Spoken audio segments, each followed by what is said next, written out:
இது என்னென்னு பார்த்தோம்னா ஓரியன்ட் டேபிள் ஃபேனு. ஸோ இந்த ஃபேனில் என்ன கம்ப்ளைண்ட்னு பார்த்தோம்னா சுவிட்ச் போட்டால் 3 சவுண்டு மட்டும்தான் வருது, ரன் ஆகலை. ஸோ வாங்க என்ன கம்ப்ளைண்ட் பார்க்கலாம். ஃபஸ்ட்டு நம்ம கனெக்ஷன் கொடுத்து செக் பண்ணி பார்ப்போம் என்ன நடக்குதுன்ட்டு. பார்த்தீங்கன்னா ஃப்ளக்கு கனெக்ட் பண்ணிட்டேன். ஸோ சுவிட்ச் ஆனில் தான் இருக்குது. ஆன் பண்ணி பார்த்துருவோம். சவுண்டு மட்டும் 3 வருது பாருங்கள். மாற்றி கூட பார்த்தாலும் சவுண்டு தான் வருது 3. எடுத்துடுவோம். எனக்கு தெரிஞ்ச வரைக்கும் இந்த 3 சுவிட்ச் கரெக்டாக வேலை செய்யுது. ஏன்னா நம்ம அழுத்தும் போது சவுண்டு மாதிரி வருது, அப்படிங்கிற சவுண்டே மாதிரி வரும். ஸோ அதனால் பின்னாடி கழட்டி பார்த்தா தான் தெரியும் என்ன பிரச்சனை நடந்திருக்குன்னு. மேக்ஸிமம் இந்த மாதிரி சவுண்டு வரத்துக்கு காரணம் ஒன்று சாஃப்ட் வந்து தேஞ்சிருக்கலாம். சாஃப்ட்டு மிஷின் தேஞ்சிருந்தால் ரன் ஆகாது. ஏன்னா கீழ்ப்பக்கம் போய் உரச ஆரம்பிச்சிடும். இருக்கிற அந்த ரோட்டரி வந்து கீழ்ப்பக்கம் போய் காயில் உரசிச்சுன்னா இந்த மாதிரி சவுண்டு வரும். இல்லை அப்படின்னா கெப்பாசிட்டர் போயிருந்தாலும் இந்த மாதிரி ரன் ஆகாமல் சவுண்டு வரும். இல்லை அப்படின்னா பின்னாடி பார்த்திங்கன்னா இங்கே திரும்புறதுக்கு இந்த ஃபேன் எப்படி திரும்புறதுக்கு ஒரு எப்படி சொல்கிறது, ஒரு கீர் செட்டு மாதிரி கொடுத்துருப்பாங்க. பல்லு சக்கரம்லாம் இருக்கும் பிளாஸ்டிக்கில். ஸோ அது ஏதாச்சும் உருகி போயிட்டு ஒன்று பிடிச்சிருந்துச்சுன்னா ரன் ஆகாமல் இருக்கும். கழட்டி பார்த்துருவோம். கழட்டியாச்சு. பார்த்தோம்னா இதில் வந்து இது வந்து லாக் டைப் தான். ஸோ லாக் வந்து நம்ம ஒவ்வொன்றும் ஓப்பன் பண்ணுற மாதிரி இருக்கும். இது இப்போ உள்ளே பார்த்தோம்னா நமக்கு வந்து ஸ்க்ரூ கிடையாது. இது ஏன்னா ஸ்க்ரூ ஒரு சில டைப்பில் பார்த்தீங்கன்னா ஸ்க்ரூ இருக்கும். இதுக்குள்ளே ஸ்க்ரூவை கழட்டி எடுத்தோம்னா தனியாக வந்துடும். ஆனால் இதில் பார்த்தீங்கன்னா நம்ம லாக்கெல்லாம் கழட்டி வெளியே எடுத்து அழுத்தி பிடிச்சி வெளியே இழுத்து விட்டுட்டு இதை மேல் நோக்கி இழுக்கணும். அது கொஞ்சம் சிரமமான வேலை தான். ஸோ அதை எடுத்துகிட்டு பார்க்கலாம் நடக்குதுன்ட்டு.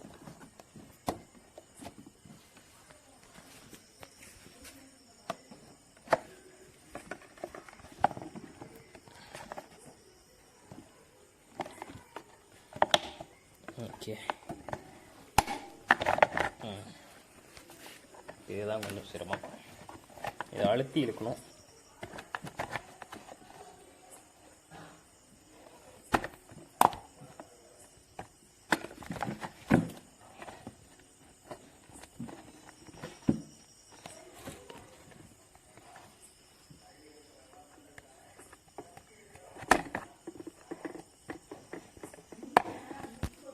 ஸ்க்ரூ டிரைவர் வச்சு நான் அழுத்தி விட்டுறேன். ஸோ அழுத்திட்டு மேலே இழுப்போம். இப்போ இழுத்த ஓடியாந்துடும்.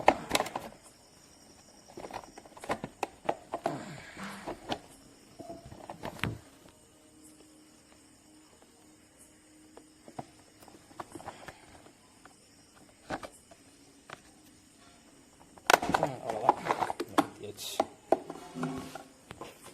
கெப்பாசிட்டர் தனியாக கிடக்குது. ஸோ இதை சுற்றி பார்க்கலாம். இது கரெக்டாக இருக்குது. ஸோ அப்போ இந்த செட்டில் தான் பிரச்சனை இல்லை. கெப்பாசிட்டி பார்ப்போம்.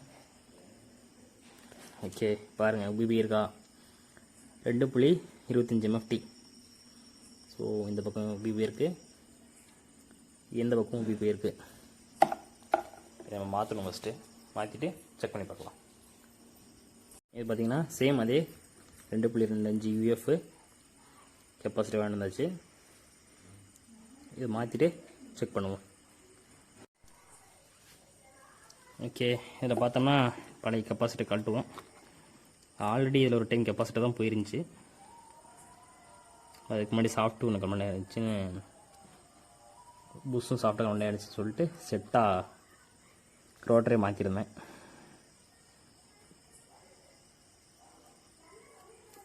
ஓகே,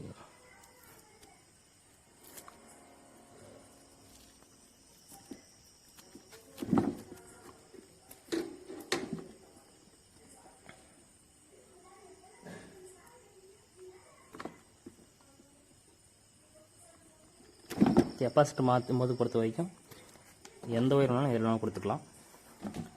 ஸோ பழசு இங்கே போட்டாச்சு. புது சுவிட்ச் ஆன் பண்ணுவோம்.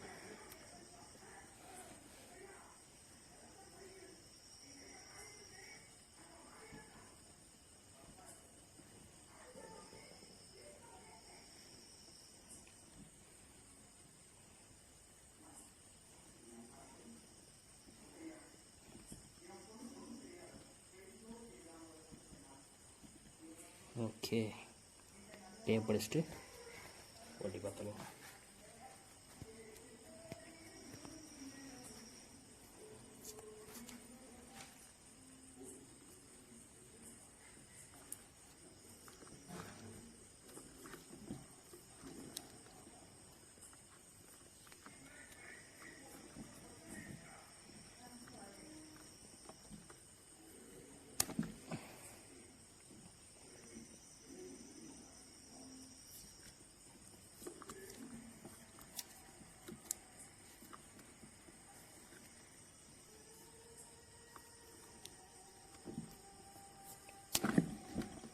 ஓகே, வாங்க போய் போட்டு பார்க்கலாம்.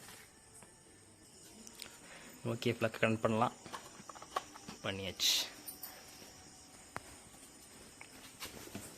சுவிட்ச் போடுவோம். ஓகே, ரன் ஆகுது.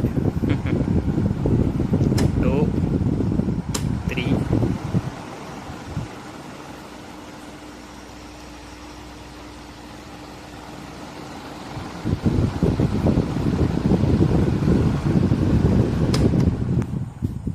ஓகே, சப்ஸ்கிரைப் பண்ணுங்கள் மறக்காமல்.